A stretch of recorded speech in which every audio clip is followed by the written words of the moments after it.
Hi, everybody. Welcome to Wednesday. People have asked for a little bit more light content, and I totally understand that. It can get overwhelming. So before I get into the topic today, I want to show you this thing. My husband and his friend went to these old, like, secondhand kind of vintage toy stores, and my husband came back with this. It's not Anakin Skywalker before he got the Darth Vader suit. It's a Superman pogo stick. He was very excited about getting this. And, yeah. So I thought I'd share that. It's interesting. But yes, this is my life, people. But it's actually a pogo stick. And it's from like 1977 or something like that. Yeah, 1977. They've got like the copyright date on it. So part of me wants to use it, but part of me is afraid there's like a weight thing, like a weight limit on it, and I'll break it. And part of me thinks like, how long has it been used? But it's a pogo stick. I want to pogo. Anyway, that's what we're doing with that. If you like this sort of weird stuff, help support this channel. Become a monthly patron. Patreon.com/Leanna K. As I put the prop away. There we go. Some people have been suggesting that, like, stuff I can't talk about because of YouTube rules, I'll make them into Patreon videos, which I think I'm going to explore. If there's something too spicy for YouTube, I'll do there. But yesterday was a weird day. First, there was an article shared by the E3 Twitter account that was something like best or most popular online games for women that was immediately met with extreme derision because if you were writing kind of a satirical joke of like, hello, fellow kids kind of thing, Candy Crush Saga, The Sims 4, Overwatch was there, which, all right, but I mean, can you really consider Candy Crush an online game? There's really no multiplayer. But it apparently was taken down. And, yeah, that was interesting. But then another article came out that was more serious. And that's what I want to spend the rest of my time on. I'm looking for Tuesday, August 18th. And this, I think I'm talking about this because, a lot of people, when I mentioned it at Twitch, was like, oh no, because it's the maker of beloved franchise. Remember when I said that it was just Ubisoft's time in the barrel, that this behavior is widespread in the industry, and we'd see other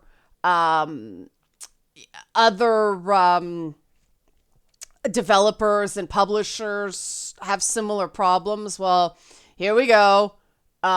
Games firm Rocksteady accused of inaction over staff harassment.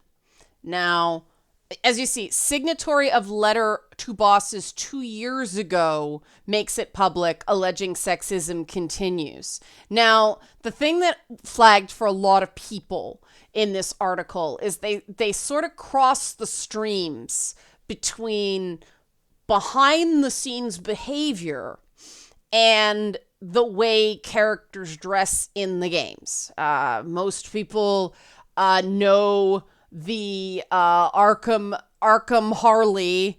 I'll pull it up for people who don't know. But it was an outfit that was very popular with cosplayers. I had to. Ooh, that's the action figure. It's kind of terrifying looking. But here it is. That's a little better. I think this is it. It gives you the idea, right? I mean, I will admit before anybody, this costume is absurd. Okay. This is a toy version of it, but I mean, a corset like that is dangerous and wouldn't actually hold anything up because there's no anchor point. You know, her underwear is showing. But it's Harley Quinn, right? So I actually had to make this two-tone bra for somebody for this costume for Halloween, and it was a challenge. But it seems like part of the reason this costume was popular was precisely because it was so ridiculous. But yeah, they've made. I'll show you the passage here. Um, the signatory said the dismissive attitude towards women in the past carried over into the company's output. Rocksteady doesn't have the best reputation for representing women, she said, citing the highly sexualized design and costuming of characters such as Poison Ivy and Harley Quinn in previous games. Sometimes you could see the surprise on their face when you said that's not how women dress. Now, Rocksteady, as you see here, acknowledged it received complaints about discrimination and harassment.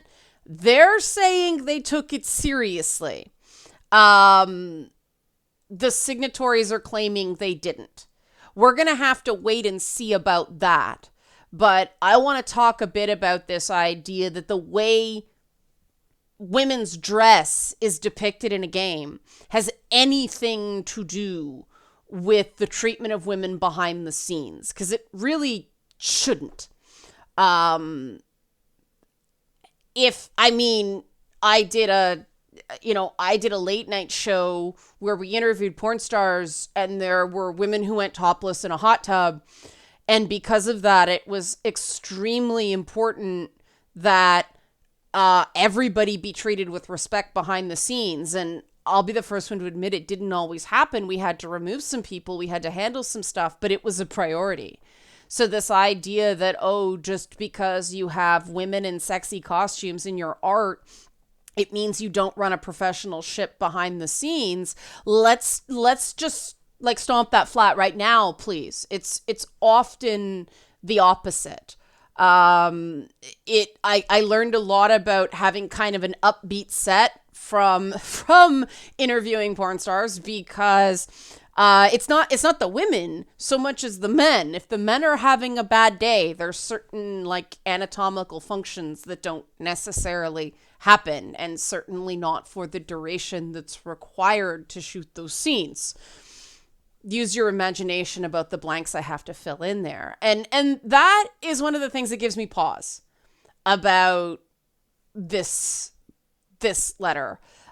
What they're claiming happened is legit awful. Okay. They're saying that people were groped. They're saying, this is back in 2018. Slurs regarding the transgender community, discussing a woman in a derogatory or sexual manner with other colleagues, sexual harassment in the form of unwanted advances, leering at parts of a woman's body, and inappropriate comments in the office. Now,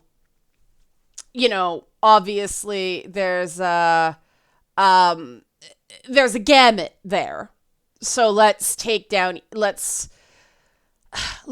each thing. Slurs regarding the transgender community is very vague. That could just be awkwardness. That could just be people not knowing the right word to say, or it can be somebody being a raging asshole.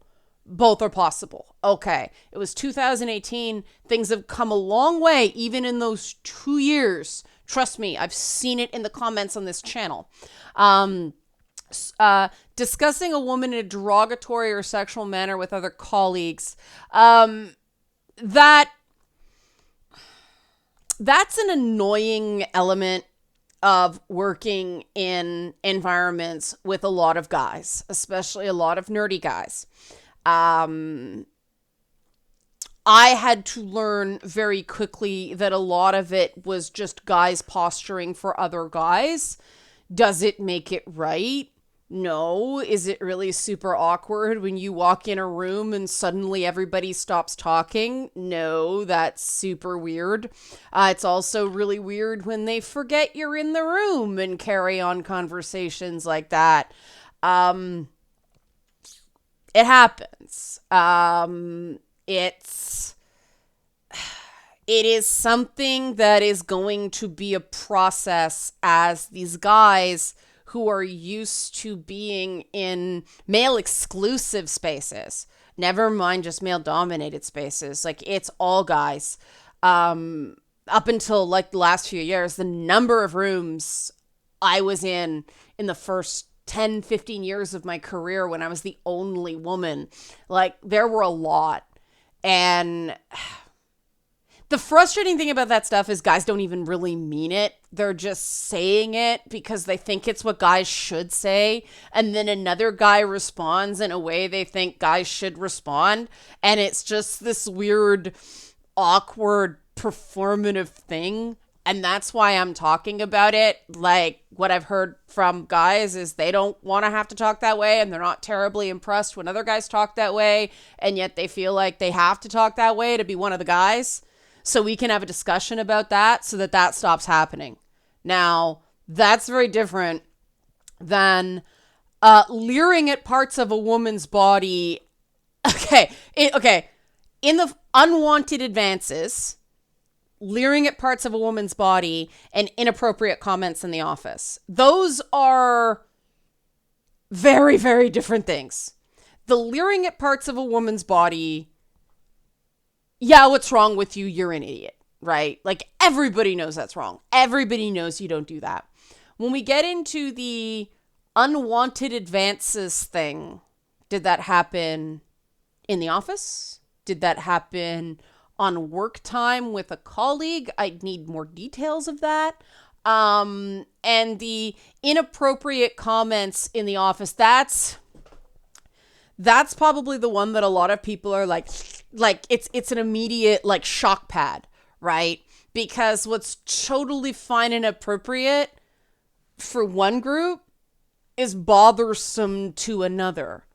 And I am learning a lot about how far apart people are on that. Like, even between the US and Canada, there's a huge difference about what's considered appropriate. We're a lot less, shall I say, jocular in our corporate culture than Americans are. Maybe because it's so cold up here. But you know, there are those, but there are also like, what's okay for one person is not okay for somebody else. And that can be a difficult thing to read. And this is one of those things where the unique diversity of lack of social skills in nerd spaces becomes a real issue. Because ideally, I'm old school in this regard, okay? I think that the first time somebody hears you have a problem with something should not be from HR. I think that you should attempt to resolve it with someone first before taking that step, before escalating. If you say, look, please stop doing that, and they act like a dick, okay, well, they can't blame anybody but themselves if they get an HR complaint about them. Like I said, that's old school. New school, remember, I'm 42 years old here, okay? New school is, he didn't read my nonverbal cues, right? I didn't feel comfortable telling him. And that's not fair to anybody, right? Like, in a perfect world, someone would notice that someone got quiet and was being made uncomfortable and stop. Game dev is hardly a perfect world in that regard. People do not pick up on those social cues. There's a lot of awkwardness. And I'm concerned that awkwardness on both sides, right? Like, one of the things I had to deal with in television was getting very good at handling attention that made me feel kind of gross from people, because it was very weird to me that anyone would think of me in that regard, because I went from completely desexualized nerd because I was smart to, you know, Hey Tits McGee. It was weird, and it was very sudden. And it was like, holy crap, I'm the same person on the inside, but people are perceiving me as a completely different person on the outside. You think from movies that that's cool and glamorous and exciting. Let me tell you, it's not. It's fucking terrifying. And I think that there's some of that going on in game studios. It doesn't obviously explain the leering at women's bodies. That's bullshit, right? That's why I put that in its own basket.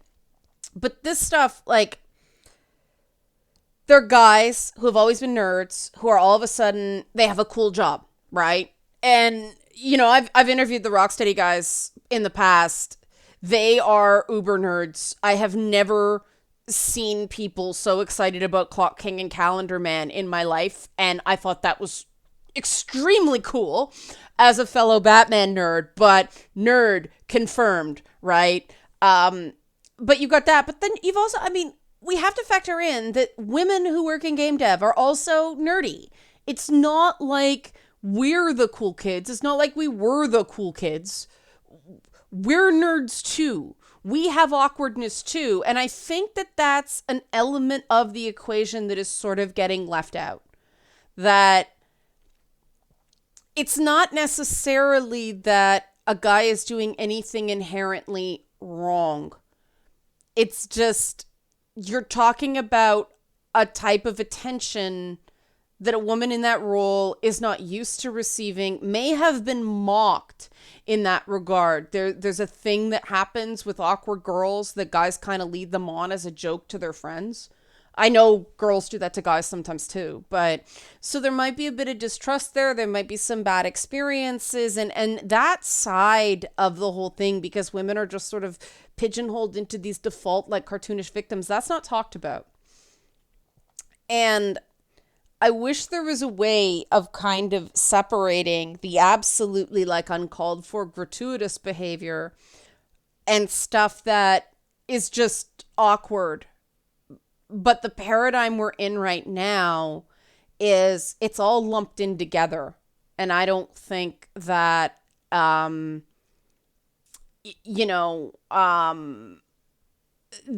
don't think that's helping anybody when,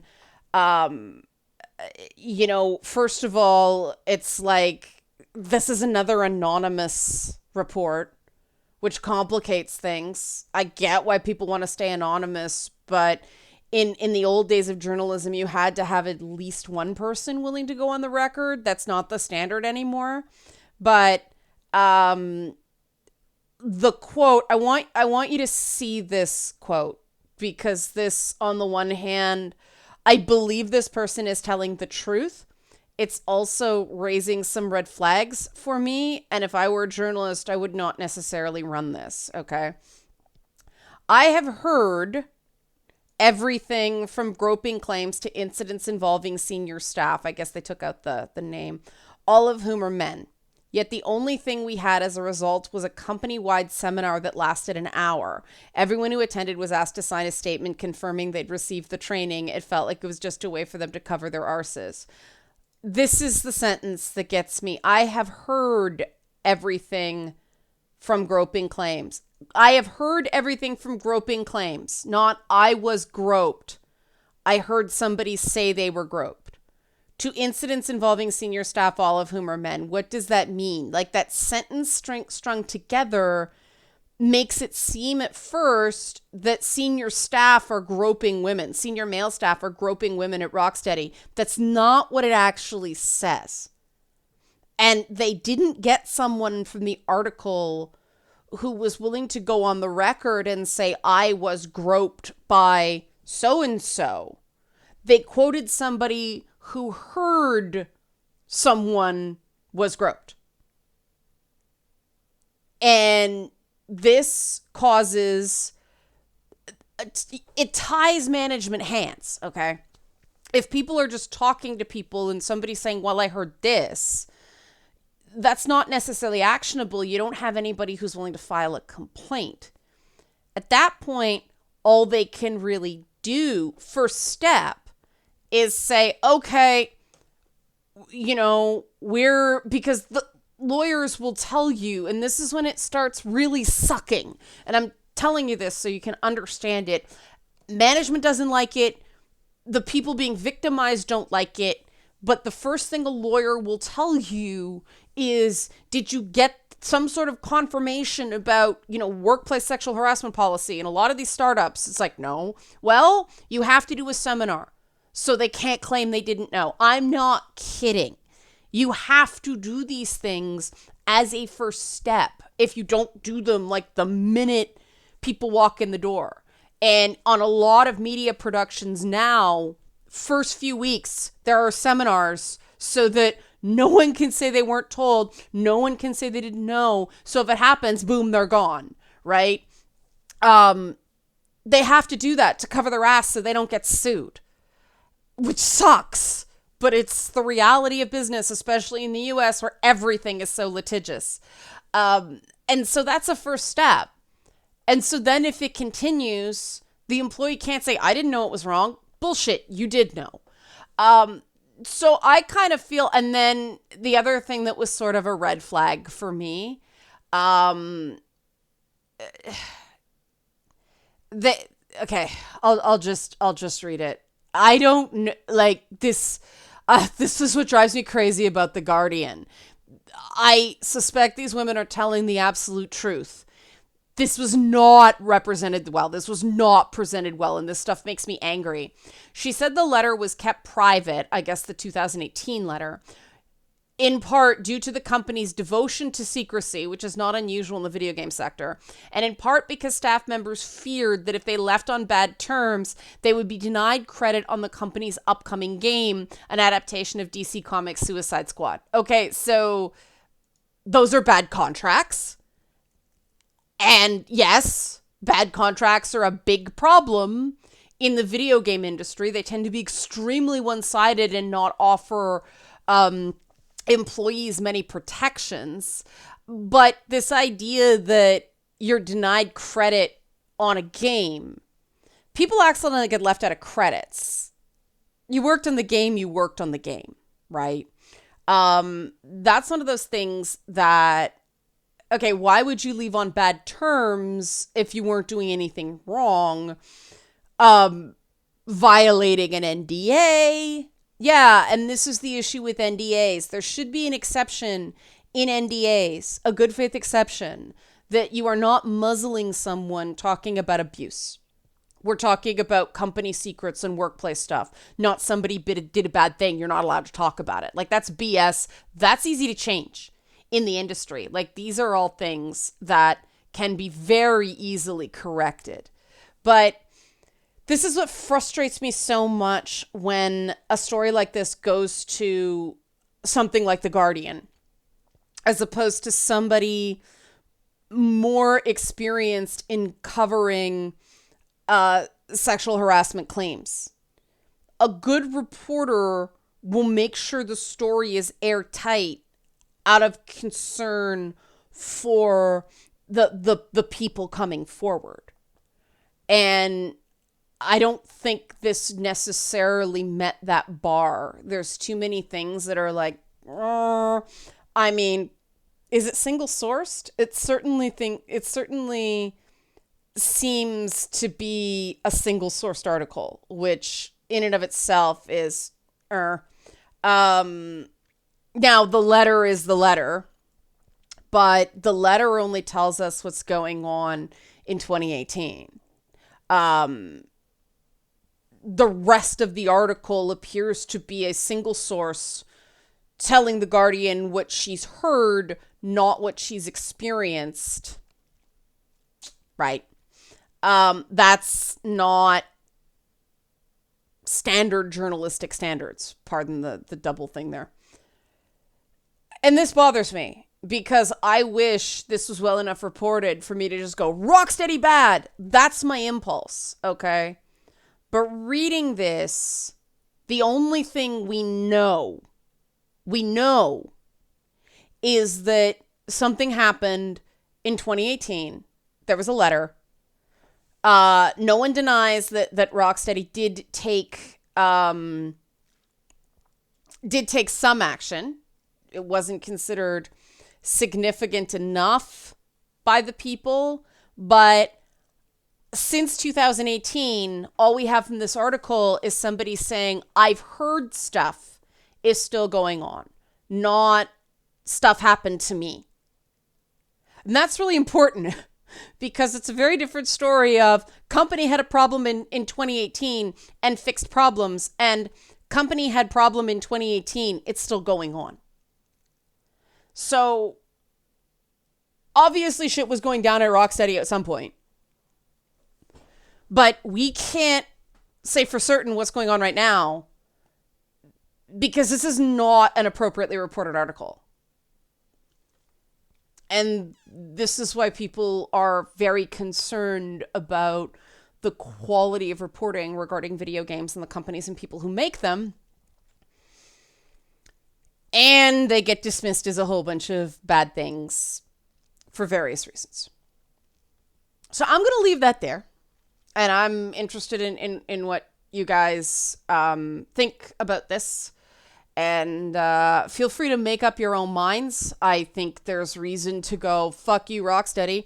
I also think there's reasons to go, I'm going to reserve judgment right now.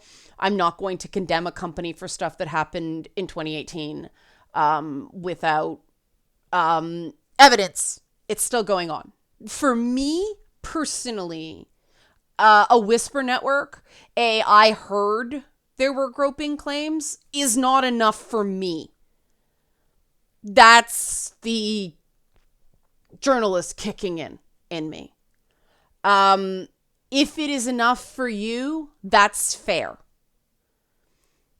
I was always taught it's better to hold back and make sure you're right than, fire that accusation off and find out, oh, someone told a story.